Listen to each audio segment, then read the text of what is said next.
What's up, everybody? Welcome back to the Making It podcast with Brady Martin. Today, I am here with Jeff Pride. He is an actor. He books all the time. He's also a self-tape extraordinaire. And yeah, I'm happy to have you on the show finally. I know we've been trying to get it in for a couple weeks, but I'm glad we finally got to it. Yeah, thanks, Brady.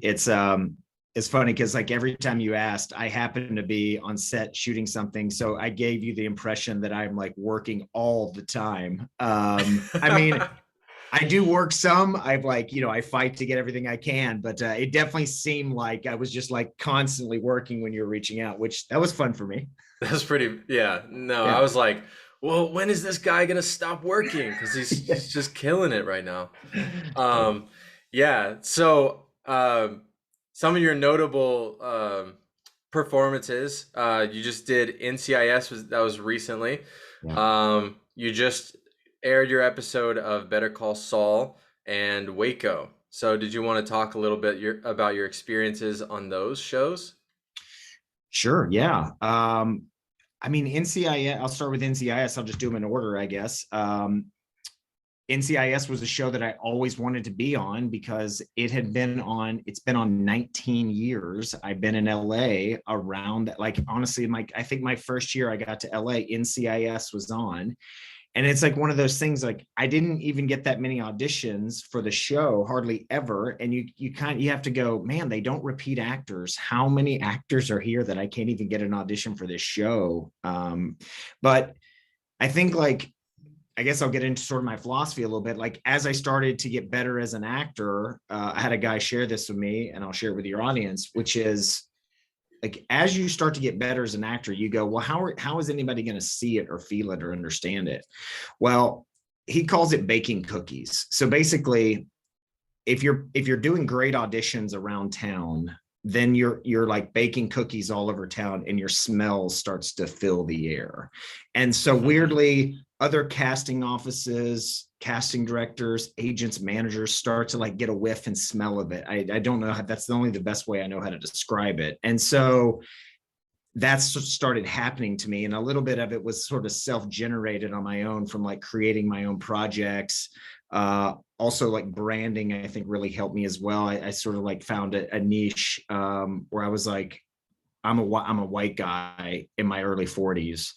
Those guys tend to play cops, detectives, serial killers, slightly racist, or sometimes overtly racist guys, Yeah.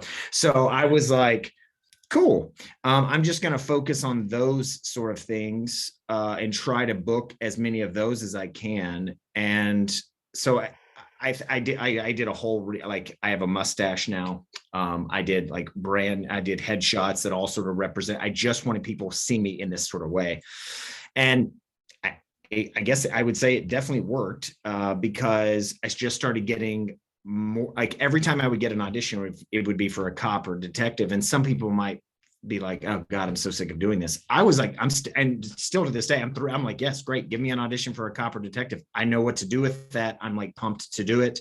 But now, as I've started to work more, the casting directors now see me in a different way also, because they're like they want to be creative. Also, they are creative people, and so they go, oh well, I know we call him in for this, but like now that I've got to see him and understand him more and see more of his reels and like his work on different shows, I sort of know he can do these things. So we want to break the mold and not bring him in for this, but bring him in for this. But I think in the beginning it was like, I just want to be I just want to be typecast. Honestly, I just wanted to be known as like this guy. And with NCIS, it was one of those things. Like also because I have a mustache on my face, I get a ton of period stuff. And for that specific episode, it was a throwback to 1975. And so like almost everything right now in Hollywood, and this is also another trend in Hollywood, is like there's so many period piece shows right now. So that's also makes me busy because having a mustache on my face, people automatically put that in like an older style or older thing. So I just auditioned for this thing that was like 1950s. I don't even think mustaches were popular in 1950. I think Yeah, it was they were more pretty clean. like slicked back in the 50s, right? Yeah, I did. Yeah, actually, I did. Like, I wore pomade in my hair. Like, that's also kind of fun. Like, I have a few shirts that are like that, like from that era, and like you slick your hair back with pomade. I With the don't shirts necessarily that think. rip really easy. Yeah, shirts that rip really easy. Yeah. And I don't think that I'm necessarily like right for 1950s with a mustache. I feel like in that era, 50s and 60s, it was more clean shaven. But because it's a period piece, I get auditions for all types of eras now. And so, yeah, with NCIS, it was like 1970s. And so, I ended up getting the audition for that. And that was like, really, I think one of the first times I auditioned for that show, and I ended up booking it. And that was also from a self-tape as well. And I'll talk about self-tapes. I know you're going to ask about that. I'll talk about that whole thing after we're done. But so yeah, I shot the episode of NCIS. It was super fun. Like that show also made me feel like I'm a sports guy as well. I grew up playing football, basketball, and baseball. I played college football. I walked on at the University of Arkansas, so I played for the Razorbacks. And Oh wow.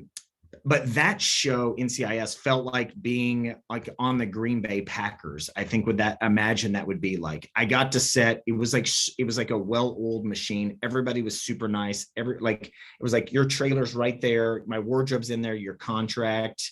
They like knocked on my door. Do you need anything? You're going to hair and makeup. You do that. They're going to set. They even gave me like one of those big like parka jackets, down jackets to wear because it was cold. It was like, oh, that's cool. 6:00 in the morning.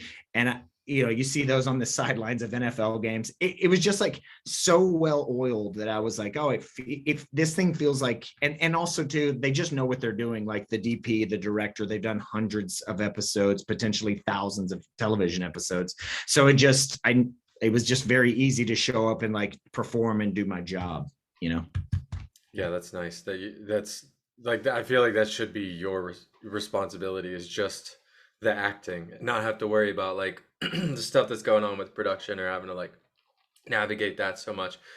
Did I know you've been out here for a while. Have you ever done stuff on the production side? Like, did you ever work like as a AD, production assistant, any of that stuff, or have you just been doing acting? I've just been doing acting. I will say that if you're here long enough, you find yourself doing a ton of jobs on different projects and stuff for people. I would say, you just as an actor in Los Angeles, you need so many lucky breaks to sort of like get there, no matter how much talent you have. You have to have breaks or somebody or a bunch of people that believe in you. And one of the lucky breaks that I got was I ended up working. One of my first jobs was at this place called 200 South La Brea, or the casting studios. And so I worked in this casting office. It had like at the time 10 casting directors that worked there. They did hundreds. It was the busiest commercial casting office in LA, and they did hundreds, thousands of commercials out of that place. And so I was just working in the back office, but I learned, like I watched and absorbed commercials like crazy just because I was around them and saw them. And so I started directing commercial audition sessions. So what happens is when actors come in for commercial auditions, it's not the casting director that's in there running the camera directing them. It is a hired person, and that was me. So I sort of made the transition from working in the back office to directing commercial audition sessions. And so I literally have that Malcolm Gladwell 10,000 hours inside of a casting room. And also because then you sort of learn like style, what to do, effortless and ease of doing auditions, improv, all of that stuff. So, I mean, I've booked and shot over 100 national commercials also during that time. And it's like, it's a combination of being behind the camera and seeing them all, and then meeting all these directors and ad people and producers that do them. So then when I come in as an actor, they're like, oh yeah, I know that guy. He's like cool and fun when he runs sessions. Oh, he's also super skilled as an actor. And then it just builds on itself also. So that was like, and for a long time, I mean, not by choice, I was just doing commercials, and it's not because like that's what I came here for, but everyone was just saying yes in that arena. So I was just like, okay, I'll just keep doing commercials. And like my friends that I came here with, some of them were like, a lot of them were starting to get the like co-stars and guest stars. And like, they were super jealous of me because I was making significantly more money, but I was jealous of them because I was like, well, you're actually building the career that I want. And in 10 years, you're going to have something to show for it. You're going to be a series regular. recurring guests, whatever. And commercials are just a sort of, for the most part, a dead end street. Like you audition for one, you book it, you shoot it, that's it. Then you're trying to get the next one. At least with theatrical stuff, there's some like building blocks to it. Like people don't ever, I mean, as far as I know, I've never done a commercial, been in for a commercial audition. They're like, oh, can we see your resume of these other previous commercials you've done? It like really, like nobody cares. But theatrical, there is like a weight, obviously, like even a pay scale with like, oh, he's done 5 guest stars. Like precedence, kind of. What's that? Like precedence. Yeah. It's like he's been on this show and this show and this show and this show, so we know he can probably do our show. And I think that is the hardest thing for beginning actors, is to like get momentum going. And once you get it, it's seemingly a little bit easier. I mean, there will be like dead periods also, but that is the hardest part, is like getting it going, I think. Yeah, that seems to be kind of the consensus of all the people that I've talked to. Is like once they've started working, it seems to pick up a little bit more momentum. Yeah. So with commercials, because I have like a day job right now, Yeah. and like my first goal right now is to try to figure out something within the entertainment industry to pay the bills outside of that. Like that's my current struggle right now. And so this is a selfish question, but how could I personally go from where I am now, where I book like a couple of things here and there, music videos, commercials, this and that, to somebody who is working enough to pay the bills? What would you say is like that gap? Boy, that's a really That's tough the question, isn't it? That is the question. Yeah. And I had my 8th grade geometry teacher, Miss Faulkner, would say there's more than one way to get to heaven, which is sort of true. There's not just one like easy answer. I would say this, and this is from my own experience also, is that after about 5 or 6 years of being here, I actually thought that I was like a super skilled, really good actor, and that and because I was booking all these commercials, I thought that I should be working more theatrically. And actually now, if I look where I'm at now as an actor and the way that I prepare and the specificity in which I prepare, and I look back at that time, I'm like embarrassed that I actually thought that I was good enough to probably be working. Now, could have somebody taken a chance on me? I think that's true. Yes. And like, you hear all these stories. I remember like Dax Shepard specifically talking about this. Like, I didn't really know what I was doing. I just kind of got hired on these things, and then I learned on set. I think that's great for like the very small, lucky percentage of people that get to do that. I think for everybody else, you actually have to get incredibly good and incredibly skilled at this before people will even like hire you. So my suggestion is keep getting incredibly good and skilled. I would say this for almost every single person. This is what I advise, is like, if you're an incredibly strong theatrical actor, you love drama, you love procedurals, get into an improv class, like get really good at comedy and the tone and understanding of comedy. And that will absolutely make your listening better in drama, and it will make you a better dramatic actor. If you're super great at comedy, and you understand all the beats and reversals and builds and all of that stuff that you need, then get into it like an insane drama class where you are like, having to cry in scenes and like take props there and like get into character and try an accent and like get bananas with down that road.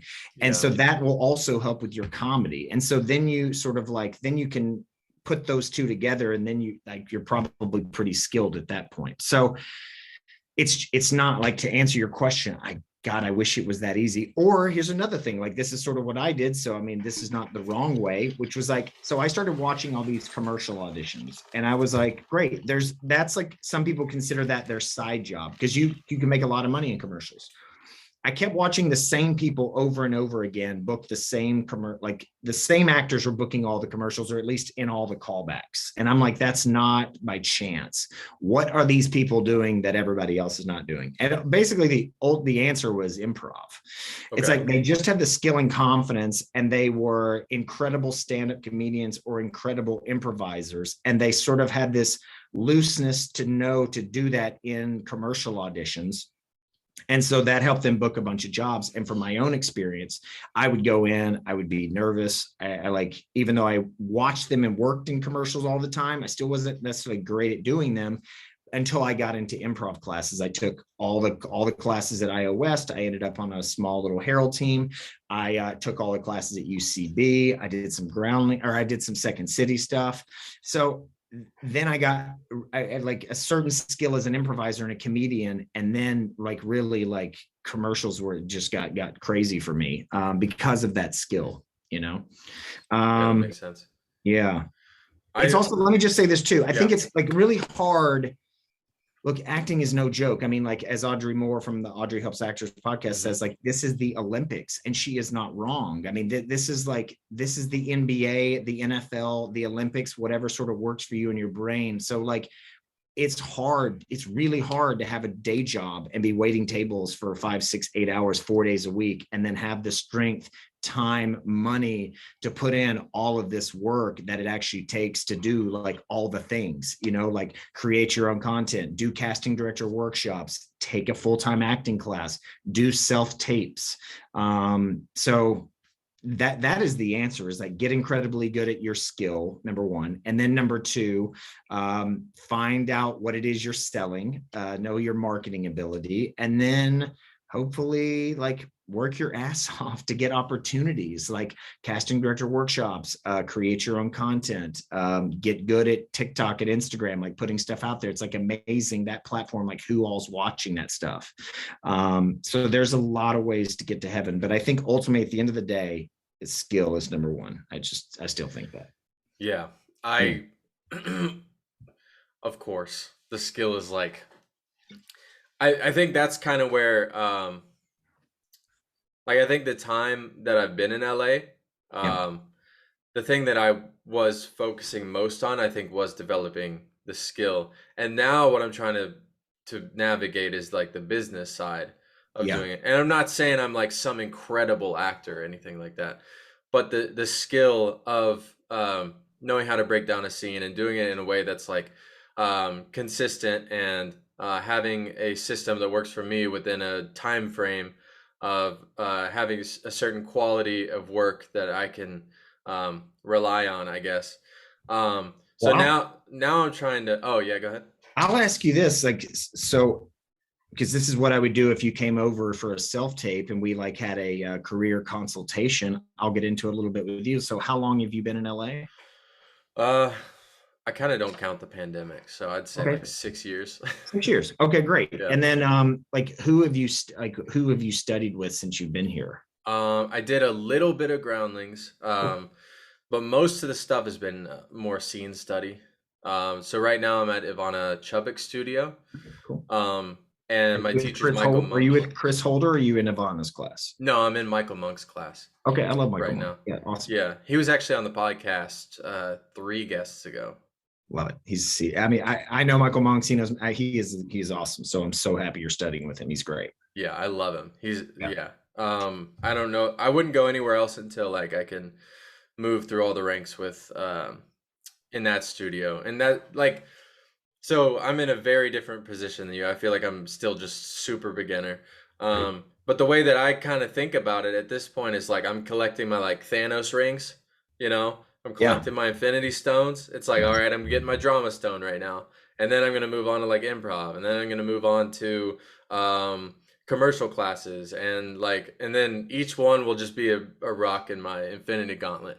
And that's kind of how it seems like synergy with what you were saying, that eventually it all starts to work. Together. Yeah.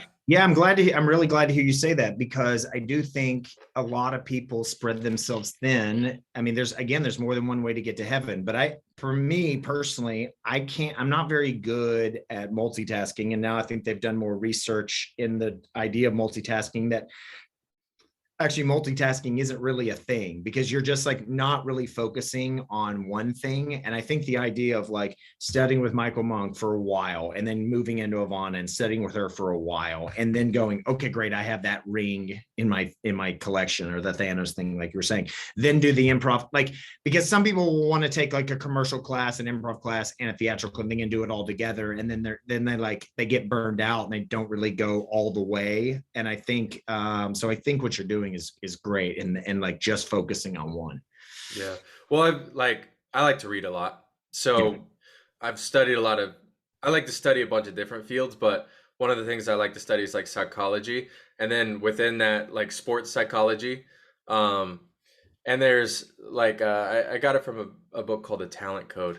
Um where basically when you practice you create these myelin sheaths around pathways in your brain, and the more that you send signals down those pathways, the stronger that those myelin sheaths get. And so if you can study at one thing and get really, really, really good at one thing, the skill will be at a percent that's a lot higher than what it would be if you're kind of like spreading yourself super thin. Like for them, they use like golf swings and things like that. But as actors, it's that skill of like taking a script, scene study, like breaking it down really, and going through the technique that they prescribe to a point where it's like, okay, this is second nature. Like now I can look at a script using their technique and just be like, all right, this is where I start, this is where I go, this is where I go. And if I just follow it, it usually tends to yield a pretty decent performance that I'm happy with. Yeah. Yeah, go ahead. That's great. It's funny. I love that about the talent code, about the would you say not synapses, but what'd you say? It's the same thing. Yeah. Yeah. So like I Pathways in call the that, brain. what is it? Just pathways in the brain. Yeah, pathways in the brain. Consistent Yeah, pathways totally. in the brain. Yeah. So like I will tell my friends that I use this for myself. I call acting a lot of times putting stakes in the ground. And what I mean is, if I if I book a commercial and it's my first commercial I've ever done, and I go on set and I'm probably nervous and scared and whatever, trepidatious about how it's going to go. And then I go and it goes and it's going to go fine. It just is.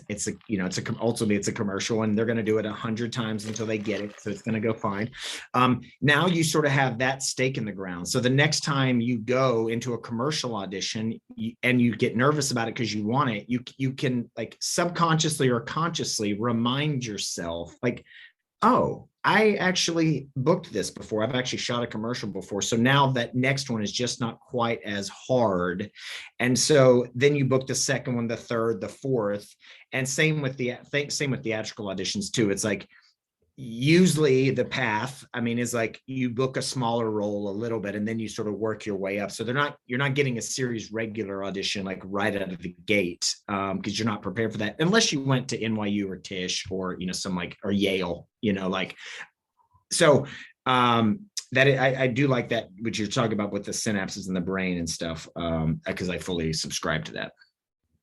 Yeah. Yeah. What's weird for me is like you were saying with the series regular stuff is this is so weird because a lot of people that I know don't have this experience whatsoever. But like my manager's pretty like influential, I guess. Mm-hmm. And so she's able to get me like pretty good sized auditions, but I don't feel like I have the career to show to them, like the people on the other side, that like Yeah. this is his package, this is what he's done in the past. So it's like I'm trying to bridge that gap between where I'm auditioning and actually being able to like book that work. So that's a weird spot for me because I do get these big auditions like um for like the huge pilots that come out or like the new series. And so it's like I feel like I'm almost filling in my talent gap of like what they expect of me. Yeah. How'd you get the manager? Just luck, just dumb luck, Yeah. honestly.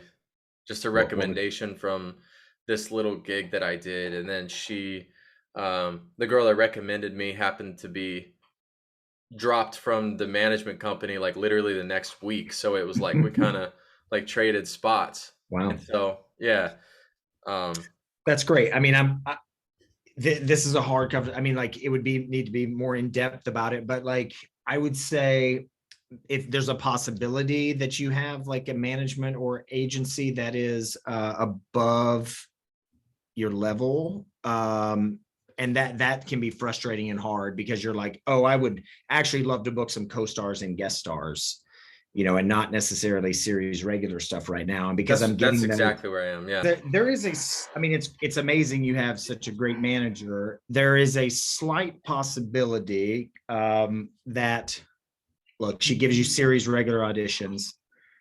You like figure out a way and you step up to this competition. You get better, you book something, you like work your way into it. There's also the slight possibility that you have representation that is like above your skill set or level right now. And like after a year of series regular things, movie roles, whatever, and it's not working out, then potentially you go, hey, listen, maybe we're not right for each other right now. Then you find a smaller agent or manager that gets you more in line with like the things that you could book. Yeah. I'm like, I hope the first is true, like, but just in the reality of it, because I've had people that have gotten CAA because they did this indie and it like blew up and it won an award and they ended up with CAA and they got overwhelmed with like huge pilot auditions against like they back in live auditions, they were in a room with like every single person's recognizable except them, and they're like, how am I going to get and they got like 4 and 5 auditions a week, with like a full-time waiting job, and Wow, like, that'd be tough. I mean, exactly. And so it got steamrolled and then you lose confidence that way, so like, Yeah. I just want you to be aware, like whatever happens is okay. And like, that's your path that you're on. But What do you just think about adding like an agent on top of it? that was what I was going to suggest. If there's a way because like usually if your manager's good, they have some like agencies and stuff, or you could get one on your own and just say, hey, listen, I'm going to go with this maybe like boutique or smaller agency. Yeah. That can get me, like start to build the career a little bit and be auditioning for these series regular in movies, Yeah. Because I have a friend, I think we're around the same level, I guess. Mhm. And like I see the amount of auditions he's getting, and I'm like, I could be competing for this. Like there's no reason why I shouldn't have even been asked for this. Um, and so I think, yeah, that's probably the right move. Yeah, I think getting an agent would be the right move for you. They can get you some like maybe like just some more experience and practice, or like get some co-stars or one day guest stars, like just so you can get on set and get those stakes in the ground, get that experience, get this, you're the smell start filling the air. Like, hey, I love that. Brady's great. He did this show, and like also what's like work begets work, as and so like doing like a nice co-star on a show might end up with you doing 8 episodes of that show, and then now it's a recurring, and now people are like, oh wow, he did that show, and they don't know that maybe it started out as a co-star, or maybe it is, but like people see your IMDb, they see 8 episodes of a television show and they're just like, wow, this guy's great, he can definitely do this thing on my show. Again, more than one way to get to heaven, but that's also a plan of attack of doing it, is like, this being on this show helps me get the next thing. And like, and also if you show up and you're prepared and you're great and you do your job, those showrunners are doing other shows, they're doing other episodes, so they like try to get you back on set because they loved you so much. So like it is just, and it's also like, it's just easier to talk about things and network when you have stuff going on. It's like really hard to be at a network event or even a party or whatever, and you're like, people already hate you because you're an actor anyway, they're jealous of you, so people are like, hey, what do you do? And you're like, oh, I'm an actor. And they're like, oh cool, what have you been in, or what are you working on, or whatever? And you're like, well, I had this amazing agent or manager and I'm auditioning for these series regular stuff, I'm not freaking getting them, but like, and that's one story, that's fine, but like of course, a little bit better story is like, oh, I was on this show or I was on this show. And, you know, even if it was like a co-star, people are like, oh my God, you were on that show and that thing? Like, yeah, you know, and then they're like, well, try this thing, or, you know, I don't know. Again, more than one way to get to heaven. You're totally right. Yeah. That's so funny. So I really wanted to talk to you about self-tapes, your experience with self-tapes, and like I really just want to get into it, like the hot takes that you have. Yeah. Anything you want me to riff on them and go, because I can do either, honestly. All right. Scenario. You Yeah. get a script. Yes. Okay. Drama, procedural. Great. What do you do? I thought I turned off my email there. I'm sorry about that. Noise. Okay, great.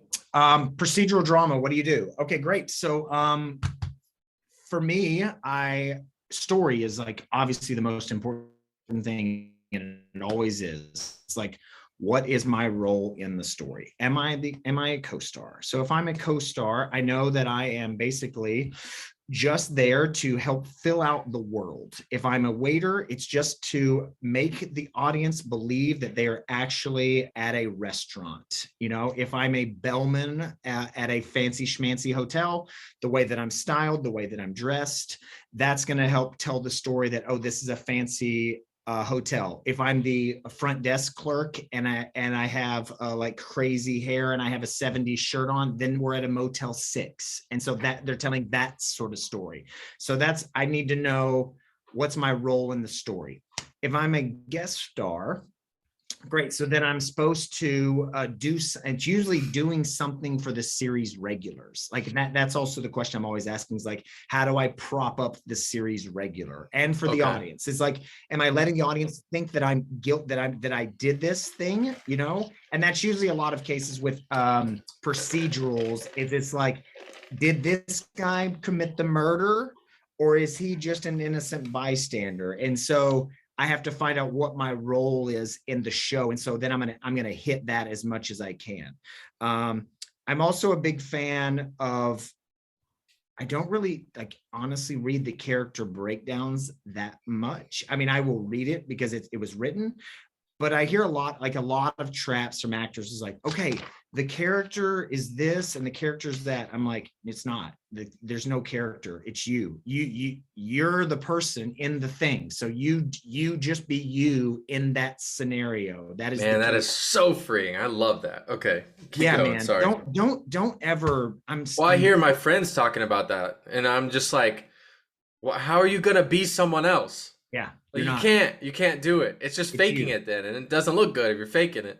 Yeah, it's you and everything. You know, it's like, I mean, I played serial killers. I played like car salesman. I've played racist guy, whatever. You know, like, am I those things? No, but can I like understand like what I would do if I was that person? Yes, I can. Like, my friend Kyle Bornheimer, who works all the time now, he gave me the best explanation that I use all the time. So if it's two brothers and there's one slice of pizza left, and you're playing the bully older brother, okay?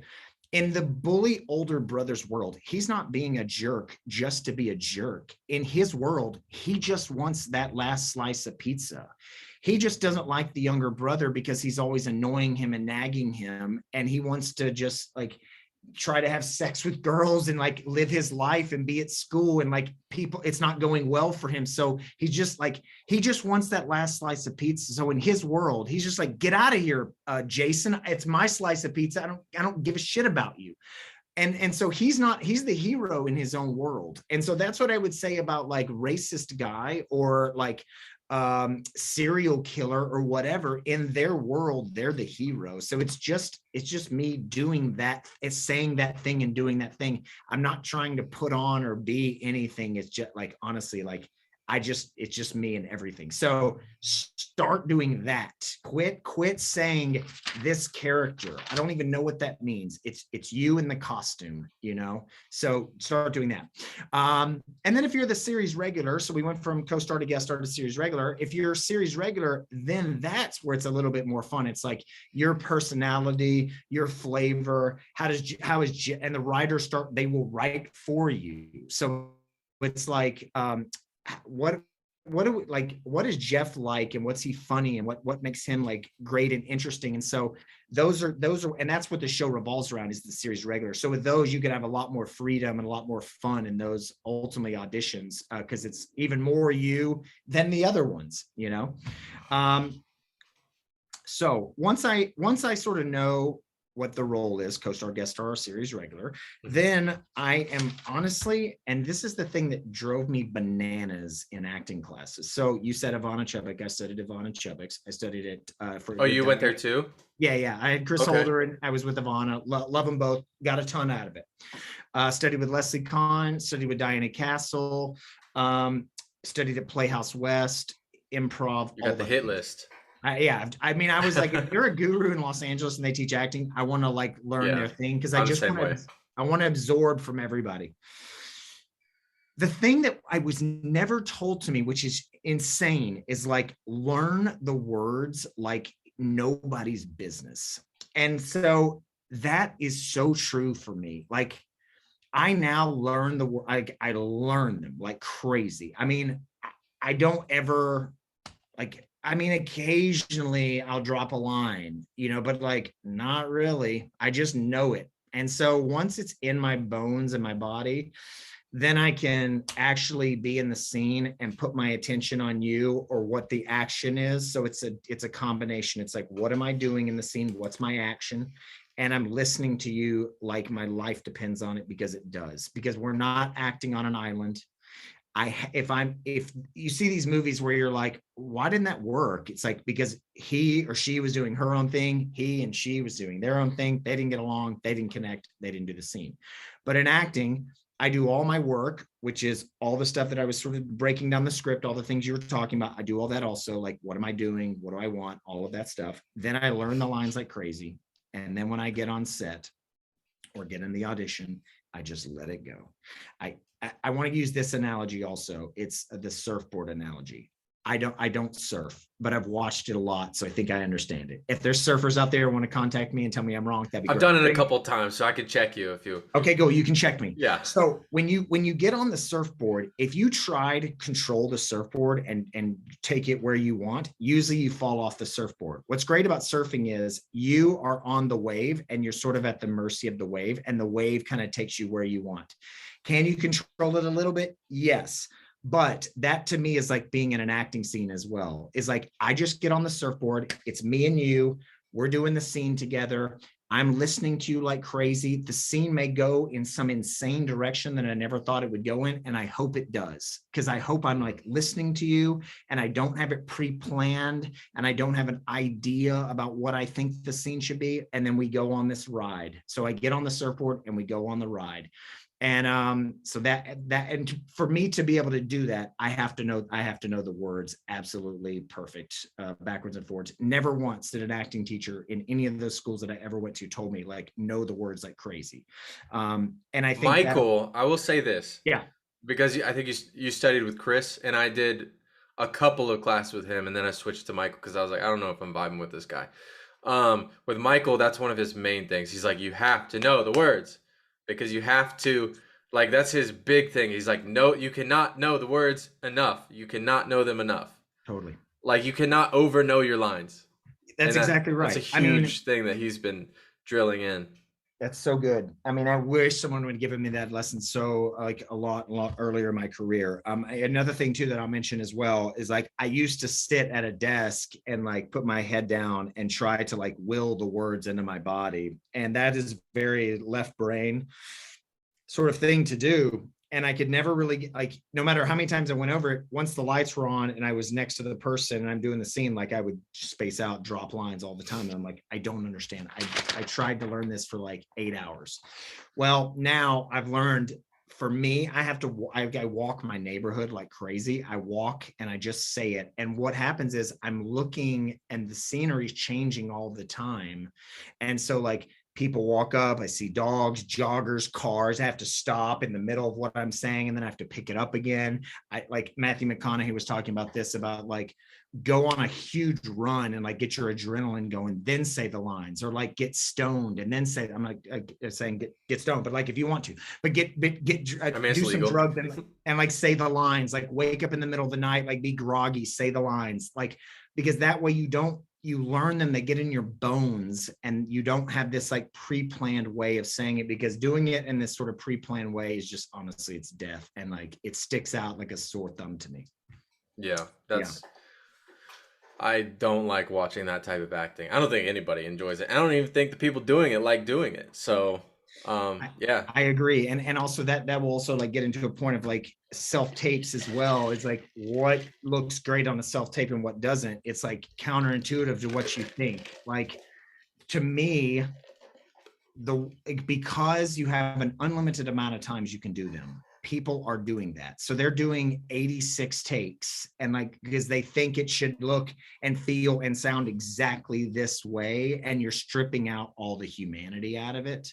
And for me, the best self tapes are the ones that feel like a real human being and have real human mistakes in them. Like, do you scratch your face? Did you like think about that line too long? Did you like exhale or say like, is it imperfectly perfect? And that's the thing that I really notice, and I try to coach over here. Is like, I never want to see the acting whatsoever. I cannot see it. If I see your choices and see you acting or this pre-planned way of doing it, we cannot continue and go on. And it needs to be imperfect. You just have to be a human being. And I think that's what makes a really good, like nowadays, I think that's what makes a really good self-tape stand out is the imperfect perfect of the self-tape. I'll give one more analogy too, which is if you look at, so we have the technology now with machines to make perfect shoes. So you can go to like a cheap outlet shoe store and you can buy like a shoe and it's perfect. It's like the plastic is perfect, the leather is perfect, all the stitching on there is great. But when you see those shoes, you're like, those look cheap. But if you see a really good pair of handmade shoes, they're like a little worn, like the leather's not all like some places the leather's worn in, it's like scuffed, like the stitching is just a little bit off because it's been hand stitched, like maybe the shoelace is a little frayed. But those are awesome shoes and we all want those handmade shoes. And so that's what I'm saying is like your acting needs to be ultimately like this handmade shoe. It needs to be imperfect and not correct. And like there'll be something about it when we see it, we're like, ooh, that's fun and unique and exciting. And so I want those shoes as opposed to this other garbage, like perfect shoe. Yeah, that makes sense. Yeah. I know Ivana calls that paper pleasing. That's one of the main takeaways I've gotten from the studio is like they don't want consistency. They want excitement. And they want to be fucking they want to feel things that they didn't realize that they were gonna feel. And like I know in the past I've been really just worried about like, oh, did I do the Yeah. beats and this and that? And it's like the more people I talk to, and that's why I love having this podcast. Yeah. The more people that I talk to with different experiences, the more of a picture I'm painting of like it's not what you thought it was. It's a completely different thing. It makes sense in its own way, Yeah. but it's not what you first think. And having people with different experiences explaining their experiences really helps to paint, I think, a better picture of what it actually is. Because one person can't know everything. So it's like having all these different perspectives, it can paint this really beautiful picture of like what it actually is. Yeah. Yeah. I just was working on Waco, which you mentioned earlier, and Mm-hmm. my theme was with Giovanni Ribisi. And like every time I'm with the star, and I worked with Bob Odenkirk on Better Call Saul, and the thing that I would say from those two actors that I've worked with is the looseness in which they perform. It's just like it's just imperfect. Like Giovanni was like walking up and like fixing his pants. So he was an attorney, so he was seated and he had to stand up and rise, and he's like kind of fixing his pants a little bit, and like it was just like like just like kind of sloppy. I mean, he definitely dropped lines a few times, you know, and like made this great joke about it. And then at the end, he was improvising after the scene was over just to keep the courtroom. It was a courtroom scene, like to keep everybody loose in the courtroom. And I'm like, there's a guy that gets it. It's like, it's not, it's, they're all the takes are just slightly different and imperfect. And it's that imperfection and that human, like, the human imperfection that we really watch, and we're like that when we watch something we're like, why do I connect to that? It's like you don't, the average audience member doesn't know. They're just like, oh, I see myself in that. But as us as performers and actors, I go, oh, I see, like it's just so loose and real. It just looks so honest, you know. And so that's what I'm trying to do that in my own self types, and that's what I try to coach in my own self types. Is like be okay with the imperfection of it, you know. That makes a lot of sense, and I'm Yeah, glad you said that. yeah. Um, yeah. Um, And here's, that's sorry to keep yeah. going on, No, but go like ahead. also like it takes a supreme amount of confidence also as an actor to go, you know what, that I ummed in there, and I like it was a little sloppy, and like I didn't think it would go there. Because like when we talk as humans, even as I'm talking right now, I just talk in this like weird meter where I'm like, some things I just roll off my tongue, and then other things I'm searching for it, finding it. And so the way it comes out of my mouth isn't perfect. And so, but a lot of actors, when they watch their tapes, are like, well, it doesn't sound like I sort of memorized it. And so they go, well, let's redo it. And my suggestion is prepare it like it's a real, like you were going in the room. And even if you never went into a real audition, prepare it like you have one or two chances to do it. My limit for myself is 5. And these days I'm like honestly getting it in 1 or 2, like I mean, like I had this pretty huge recurring guest star on this pilot, and I think I did the first scene of it twice, and the second scene I had this huge monologue. I did it 1 time, and I was like, could I do it again? Sure, I could continue to do it all night, but like it just felt so honest. It was imperfect. It was just so raw. And I think you get those more with the first, second, and third takes. Yeah. Once you start getting after 5, at least for me, that's my number. I find that the perfection sort of creeps in, and like the routine of doing it in my brain kicks in, and it's just not as real or honest or good. Yeah. I can Yeah. sense that while you're saying that. I'm like, that checks out for sure. Like just mentally going through a couple of them. Yeah. Yeah. I always like lately especially I've been having this I've been kind of doing self-tape May. That's the Audrey Helps Actors thing. I think Oh, yeah. I've done 4 or 5, but I haven't posted any of them just for That's fine. practice. Yeah. Um but I noticed because I'll take scenes from class and I'm putting them on tape basically, like, and they're these chunky scenes. Um and I noticed what you're saying is like if I'm not ready to do it in like the first take, like if I'm not like prepared enough to do it in 1 take, usually having more than 1 take, it's just me trying to figure out the lines. Like I Yeah. would much rather take it, go on a walk, go on a little hike with music in the ears or whatever, get it down and come back and be like, all right, I'm ready to do it now. And Yeah. then the 1, 2, 3 takes of that where I'm like, okay, I'm ready to throw down. Those takes are a lot better than like past 5, and if I'm not totally prepared. Yeah. When people tell me they like work it out in front of the camera when they're doing it, again, there's more than one way to get to heaven. That might work for them. For me personally, I need to be, I treat it like set. Like I need to be super prepared and know the lines. That way it can, again, like be imperfect, and like we can just like get to it, and it can be raw and cool, and then I can send it in, you know. Um, yeah, I I'm had this definitely in one. your camp, I think, a lot more than because I think I made that mistake for me a while ago of just like hoping it would come out how I wanted. But now it's much more like, okay, I need to know my lines to death. And it's like I don't necessarily worry about like how it's gonna be done, but it's like I at least need to know my lines and what I'm doing in the scene. and see what happens. Totally. I will say this too. I've had, I have some friends that are series regulars on things, and I had a friend recently, and she was working on this movie, and she's huge representation, and she had 2 pilot auditions that were due. She asked for an extension, it just couldn't happen for her, so we had to do them the next morning. So I had to put it on a teleprompter for her, and but it was like 8 pages and 5 pages, and so it was like a ton of stuff. She had barely read them when she came over, and but I will say, like, the thing that all my series regular friends do that come over here and tape is that, again, it's that looseness. It's like, look, I don't know these words, but like, I'm going to connect with you and we're going to do it. And it's going to be fun and interesting, and it's going to be me.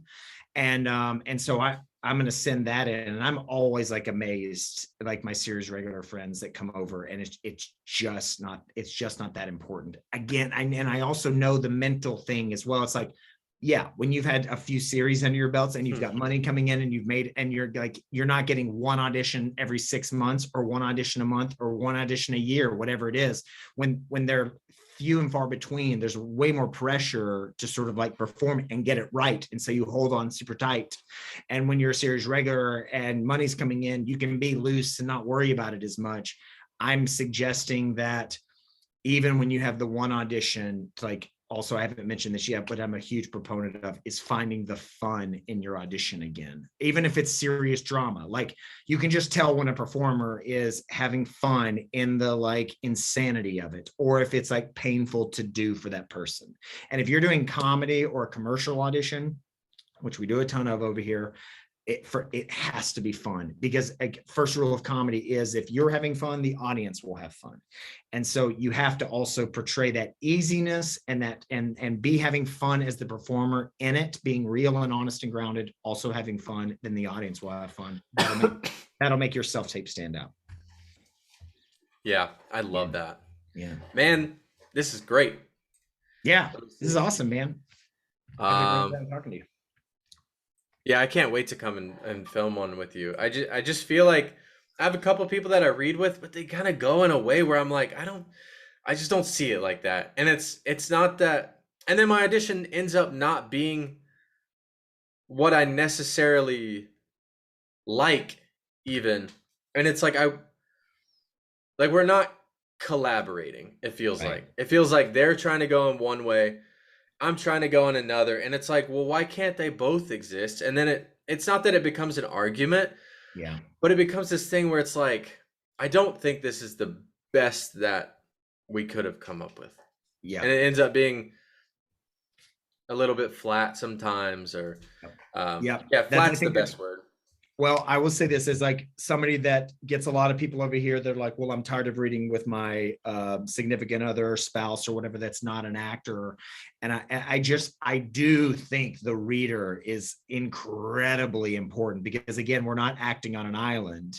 But if you have somebody that is sort of trying to navigate it a certain way, or has no skill whatsoever, then the people that are viewing the tape, it's like overwhelming when the reader is so bad. It's like, even if you're giving an incredible performance, it's sort of hard, because you get taken out when the other person is doing their thing. So I do think it's important. And also, casting has basically required us to become amateur filmmakers with these self tapes. Now, you don't have to, but like there's also a way to have them be, again, like have them be fun and tell a story, and still do the job. And I think, again, if you're like doing that, then you're going to find success. But I never want what's happening to you, where you're like, man, I'm not getting in a fight with my reader, but we're not on the same page with it. And we have this thing, and I'm like, okay, this is maybe I need to let it go, and it doesn't need to be perfect, but it still doesn't feel good. If I never want you to have a self-tape that doesn't feel amazing. It absolutely should. Like at worst, it should feel like, oh, that was awesome. You're not going to get a bunch of them. I'm not either, but I still want you at the end of it to be like, that was awesome, man. That was a really fun tape. That was really interesting, exciting. And I feel great about sending this into my reps, Yeah. Yeah, I what want you that for said. you, Brady. You have to be having that experience with them. If not, if that's not happening for you for all of them, then even off the podcast, it might not be me. I'm just suggesting like then we need to change and find you readers that are like pumping you up. And I think that's also like my main job. People come over here because I feel like I try to inspire people to give their best work. I'm just like, basically, I'm just a yes man. I mean, I will obviously, if I see glaring errors, I will self-correct them or say like, hey, try it this way or try it this way. And like, hopefully we can find a place where we agree upon. But I need you to feel like that for all your auditions. Like for the majority of them, I need you to feel like this is incredible. I love getting, I can't wait to send this to my manager and see what she says about it.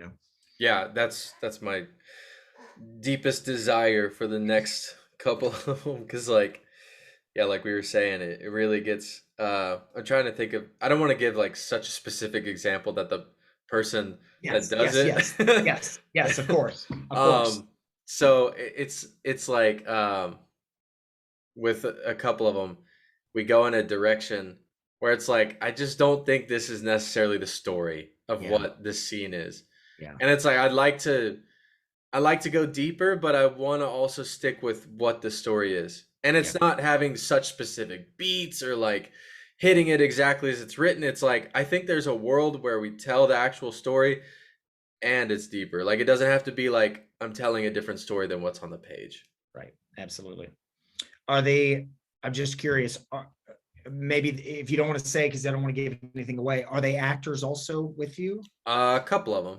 Okay, Yeah. I tried to just generalize that to everybody, and not so no one could be like, hey, you're talking about me. totally.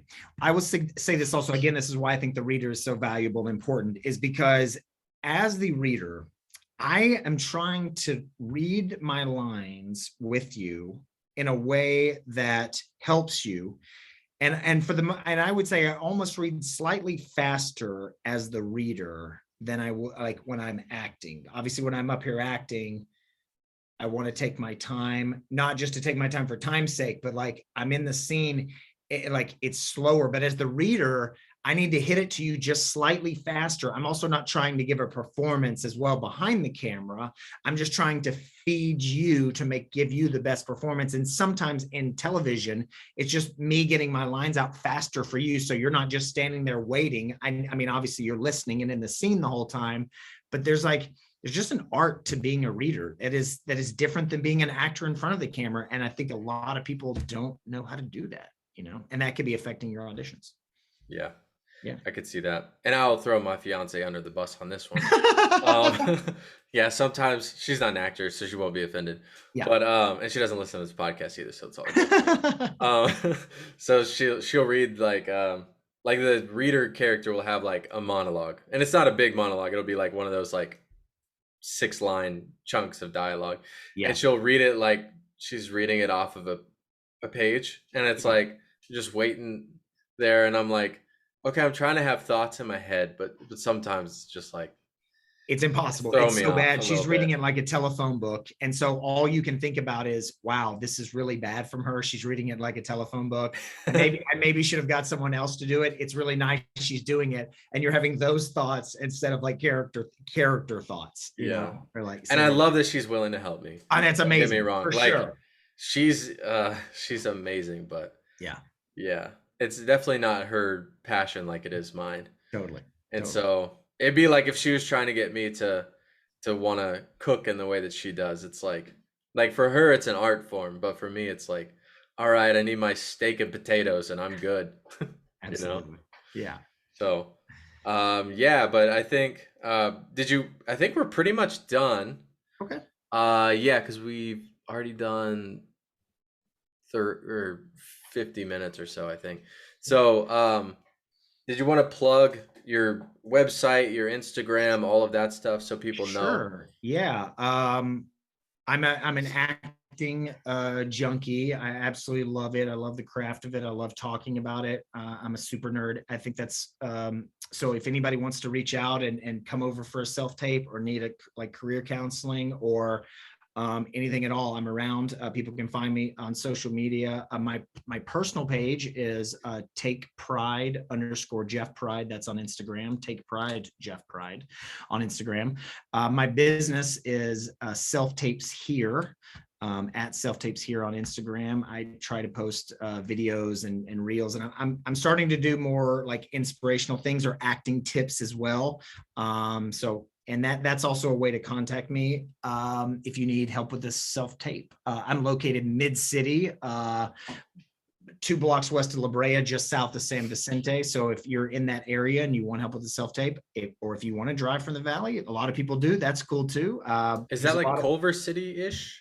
it's south of West Hollywood, Okay. just east of Culver City. Like Culver City's really close. It's like this kind of no man's land. It's It's like not Beverly Center area, right? but it's kind of close to. I'm like fairly close to Beverly Center, but just south of there. Okay, cool. Yeah, Because yeah, it's that area is hard for me to mentally pin down. I'm like, I don't know where Mid City is. yeah, Is that totally. Westfield? Like It's Westfield like Mall? there's Westfield, Like no. Century City-ish? I'm pretty close to Century City. But so if you take La Brea south through Hollywood, you'll go past Sunset and Fountain and Santa Monica and Melrose, and then you'll finally get to Pico. If you keep going south, Yeah. I'm really close to Pico and La Brea is like right there. Perfect. That's an easy way to Yeah, pin it down. Okay, cool. yeah. Yeah. Man. Did you, I mean, in the off chance a producer wants to reach out to you, do you have a work email that Yeah, sure. Anybody can email me. That's fine. It's my name, Jeff Pride at me.com. M is in Michael, E is in Echo. It's the Mac account, Jeff Pride at Mac or Jeff Pride at me.com. I'm also at self-tapes here at Gmail as well. If you want, again, like in any of those will work to get in contact with me. Okay. Yeah. Perfect. Yeah. Man. All right, man. That was great. Brady, this is awesome, man. Thanks for coming on. I think a lot of people are going to get a lot of really valuable stuff out of what you said. And yeah, man, I'm just so grateful that you took a couple hours out of your day to like make this work. And yeah, I'm beyond appreciative. Oh, thanks, man. Yeah, I hope you got out of it something as well. Definitely. I learned a ton. Sweet, man. That's awesome. Yeah. I know you're doing it to like help people and share, but like also, I mean, I'm doing it for selfish reasons too. Yeah, absolutely. You should be like, you're going to get, like, if you're talking to Michael Monk, people like me, people other, like, you're going to get like a shitload of this, which is fucking awesome for you. Yeah. I love seeing how people intersect. Like, that's my favorite thing is like, you'll say something that's like, okay, this is exactly what that person said. But then like these, like Michael and Jack are two of my guests that I've had, and they are so different. But then you'll say something that's exactly what Jack said, and then exactly what Michael said, and it's like I just don't think people are as different as they think they are. Like when it's good, it's good. Yeah, and it's all like Michael says this saying instead of the all. There's more than one way to get to heaven. He said all roads lead to Rome. That's like his saying. It's like we're all doing the same thing. We just the way we approach it, the angles, it's all personal preference, I think. Also, like words like the word of like motive, what's your motivation or what's your intention or what do you want in the scene? All of those are 3 ways of basically saying the exact same thing. But when like motivation or what's the intention, that never did anything for me. Just like, but what do I want? For whatever reason, that is what penetrated for me. And so now I try to use that language. So like, that's what's great about like a podcast is like Michael Monks might say it a certain way and they may go, oh, that now I understand it. Or the language I use, somebody else might go, oh, now I understand it. So I think that also helps as well. Yeah, language is interesting. And language, like you're saying, is super important. Yeah. And then there's the action side of it, which is also like we've got to be practicing. And it's like I think sometimes like we think we can like read a book or something where it'll like oh, now I get it, but it's like the execution of it over and over and over again. And like you were saying, the 10,000 hours thing is like, man, that's the thing that I'm obsessed with currently is just putting in those like the hours and making my own content and like trying to actually get on set as much as I can. Like if nobody's hiring me, I'm gonna hire myself. That's absolutely. And What yeah. is what is incredible right now that would have changed my life when I moved here 20 years ago is self tapes. Like if I would have had the ability, I didn't have a camera in my phone. So like if I would have had the ability to watch myself twice a week and do scenes and be able to break it down and see all the things, I think that would have helped me tremendously. And we're like, we live in a time where there's like an unlimited amount of information and you have the ability to record yourself and act every single day and watch it and get like exceptionally better. And that's also like, again, like the selfishness about you doing the podcast, me doing the self-tape studio here and doing them all day long. I've gotten insanely good because I do them all day long. Yeah. So like I get an See that. audition, I'm like, who gives a fuck? I can fucking knock this out. It's so easy for me. This is a Yeah. joke, you know? And so, yeah. Yeah. Yeah. And to even just add on what you were saying, I used to really struggle with lines and Yeah. memorizing lines. But Michael drilled this into my head. He was like, the more that you do it, the better that you get at it. Like your brain literally changes so you Yes. can memorize lines. And like I was like, all right, I'm gonna give myself a 5 minute monologue to memorize. It's like as soon as I did that, it's like a 3 page audition. It's like I'll absorb that just by reading it a couple times now. So Totally. yeah. Yeah. But yeah, we got to cut it here. It looks Yeah. like we're about to be cut off anyway. Yeah. But thanks for coming on. Absolutely. This is for the audience. If you're enjoying this podcast, go subscribe at patreon.com/Brady Martin for exclusive content. I post stuff that doesn't necessarily have to do with acting. Like I just posted my nutrition plan, and I think it would help a lot of people to make it a little simpler. I've lost like 20 pounds already. So yeah. Thanks for coming on, Jeff. I really appreciate it. And got cut off there, but just wanted to say one more time, thank you, Jeff, for coming on, and we'll see you guys next week. Bye.